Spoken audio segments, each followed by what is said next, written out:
in Alpine Idyll, of Men Without Women by Ernest Hemingway. Read by James Hutchison. In Alpine Idyll by Ernest Hemingway. It was hot coming down into the valley, even in the early morning. The sun melted the snow from the skis we were carrying and dried the wood. It was spring in the valley, but the sun was very hot. We came along the road into Galtur, carrying our skis and rucksacks. As we passed over the churchyard, a burial was just over. I said, "Grüß Gott," to the priest, as he walked past us coming out of the churchyard. The priest bowed.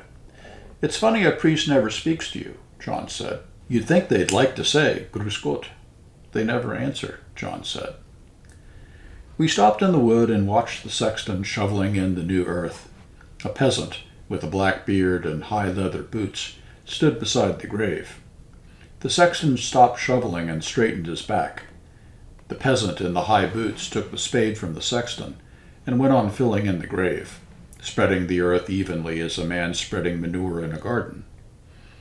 In the bright May morning, the grave filling looked unreal.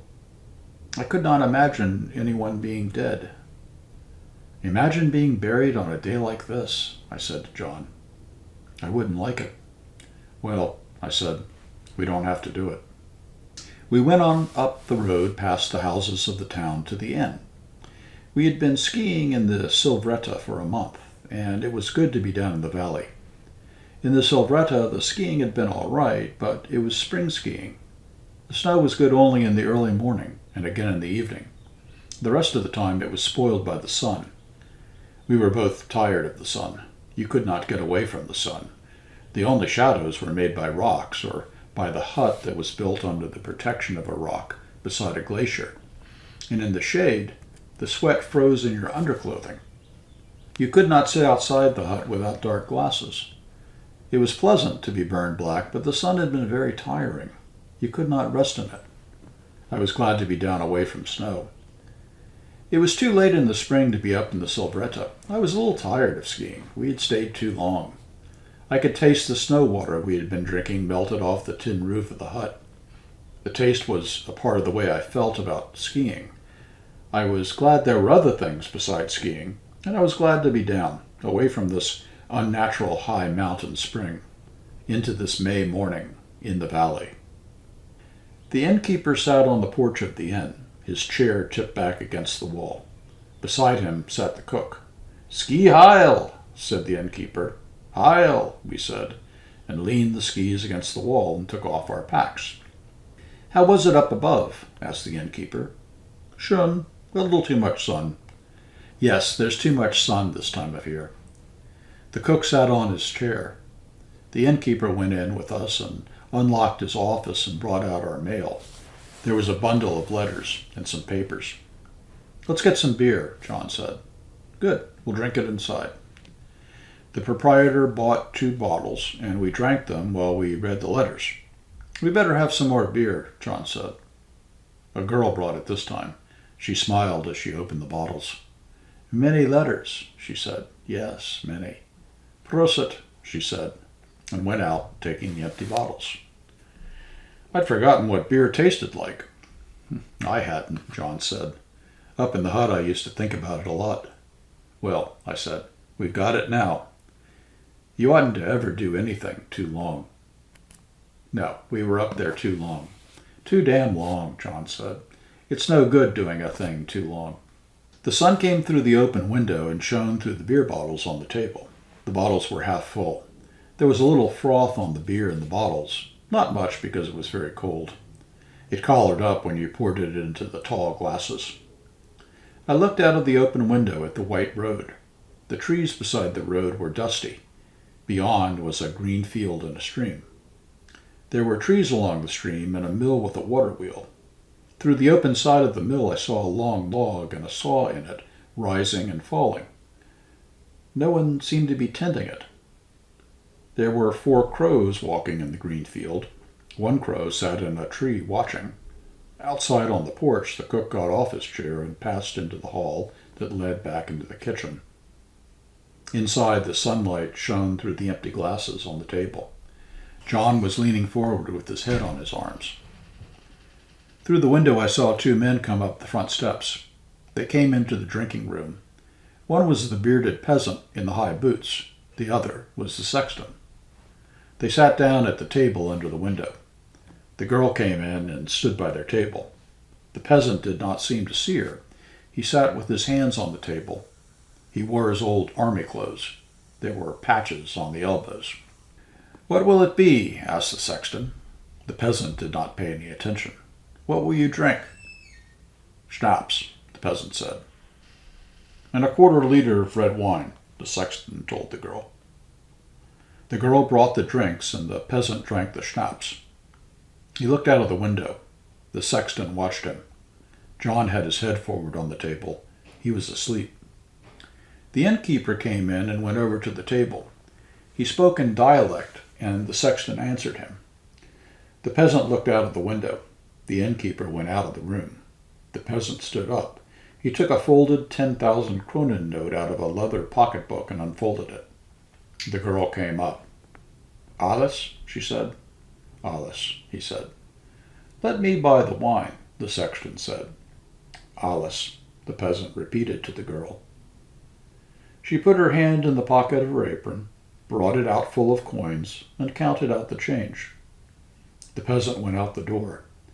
As soon as he was gone, the innkeeper came into the room again and spoke to the sexton. He sat down at the table. They talked in dialect. The sexton was amused. The innkeeper was disgusted. The sexton stood up from the table.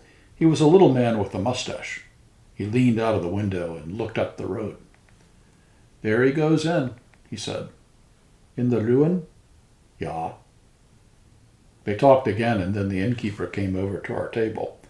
The innkeeper was a tall man and old. He looked at John asleep. "He's pretty tired."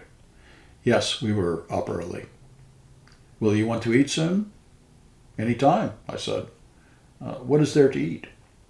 "Anything you want. The girl will bring the eating card." The girl brought the menu. John woke up. The menu was written in ink on a card, and the card slipped into a wooden paddle. "There's the speisekart," I said to John. He looked at it. He was still sleepy. "Won't you have a drink with us?" I asked the innkeeper. He sat down. "Those peasants are beasts," said the innkeeper. "We saw that one at a funeral coming into town." "That was his wife." "Oh? He's a beast. All these peasants are beasts." "How do you mean?"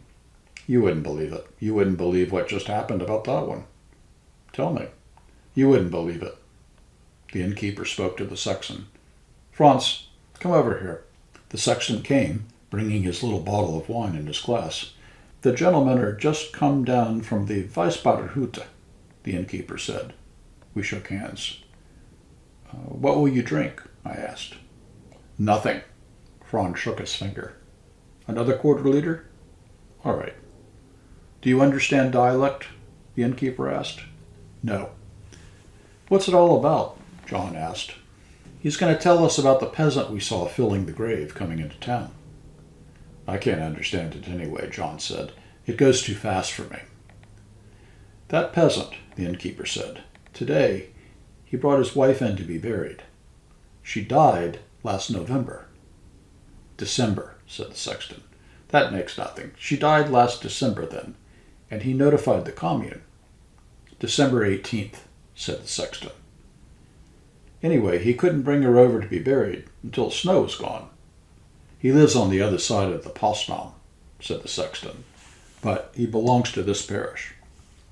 "He couldn't bring her out at all?" I asked. "No. He can only come from where he lives on skis until snow melts. So today he brought her in to be buried, and the priest, when he looked at her face, didn't want to bury her." "You go on and tell it," he said to the sexton. "Speak German, not dialect." "It was very funny with the priest," said the sexton. "In the report to the commune, she died of heart trouble. We knew she had heart trouble here. She used to faint in church sometimes. She did not come for a long time. She wasn't strong enough to climb. When the priest uncovered her face, he asked Ols, 'Did your wife suffer much?' 'No,' said Ols. 'When I came in the house, she was dead across the bed.' The priest looked at her again. He didn't like it. How did her face get that way? I don't know, Oles said. You'd better find out, the priest said, and put the blanket back. Oles didn't say anything. The priest looked at him. Oles looked back at the priest. You want to know? I must know, the priest said. This is where it gets good, the innkeeper said. Listen to this. Go on, Franz. Well, said Oles, when she died, I made the report to the commune, and I put her in the shed across the top of the big wood. When I started to use the big wood, she was stiff, and I put her up against the wall. Her mouth was open, and when I came into the shed at night to cut up the big wood, I hung the lantern from it. Well, why did you do that? Asked the priest. I don't know, said Oles. Did you do that many times? Every time I went to work in the shed at night. It was very wrong, said the priest. Did you love your wife? Ja, I loved her, Oles said. I loved her fine. Did you understand it at all? Asked the innkeeper. You understand it all about his wife? I heard it. How about eating? John asked. Your order, I said. Do you think it's true? I asked the innkeeper. Sure, it's true, he said. These peasants are beasts. Well, where did he go now? He's gone to drink at my colleague's, the Lewin. He didn't want to drink with me, said the sexton. He didn't want to drink with me after he knew about his wife, said the innkeeper. Say, said John, how about eating? All right, I said. End of section 10.